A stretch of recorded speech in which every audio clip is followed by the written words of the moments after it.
ఒక టీచర్ గారు స్టూడెంట్స్ తో కూర్చుని భోంచేశారు అనుకోండి, ఆ టీచర్ గారి పట్ల ఉండే ఆదరణ ఈ కూర్చుని పదాక కొట్టి మాట్లాడే టీచర్ బాగా చెప్తుండొచ్చు, కానీ వాళ్ళతో ఉండదు.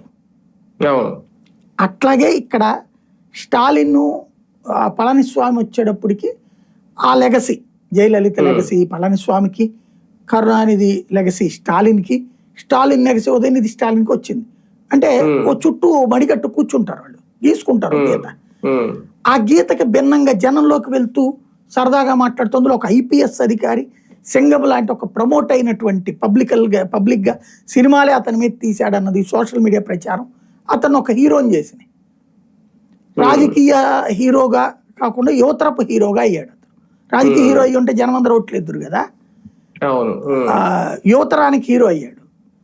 ఇది ఒక సెక్షన్, ఒక ఎవరైతే విసిగిపోయి ఉన్నారో వీళ్ళతో వీళ్ళు మనతో కలిసే పార్టీలు కాదు ఇది అనుకుంటారో వాళ్ళకి ఇతను ఒక ప్లాట్ఫామ్. ఇలాంటి పుట్టుకొస్తే నాకు తెలిసి ఇంకా చాలా, ఎందుకంటే ఇప్పుడు రాజకీయాల గురించి అవగాహన వచ్చింది యువతరానికి, కానీ ప్రస్తుత పార్టీలు ఆ యువతరాన్ని తీసుకొచ్చే ఉద్దేశంలో లేరు. ఏ రాజకీయ పార్టీ అయినా యువతరం అంటే నాయకుడు కొడుకు నాయకుడు కూతురు అన్నటువంటి దిశలోకి వచ్చేసారు. దానితో విసిగిపోతున్న జనాలకి ఇది ఒక అడ్వాంటేజ్.